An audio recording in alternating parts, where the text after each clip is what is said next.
રાજ્યના જીવાદોરી સમાન સરદાર સરોવર નર્મદા ડેમ જેની જળ સપાટીમાં 24 કલાકમાં 27 સેન્ટીમીટરનો વધારો થયો છે।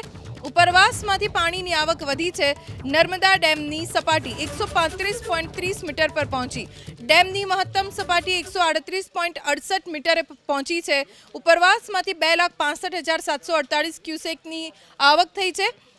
નર્મદા ડેમના 15 દરવાજા 1.65 મીટર ખોલવામાં આવ્યા। ગેટમાંથી 1,75,000 ક્યુસેક પાણી નદીમાં છોડવામાં આવી રહ્યું છે। રિવરબેડ પાવર હાઉસમાંથી 36,975 ક્યુસેક અને કેનાલ હેડ પાવર હાઉસમાંથી 23,081 ક્યુસેક પાણી નદીમાં છોડવામાં આવી રહ્યું છે।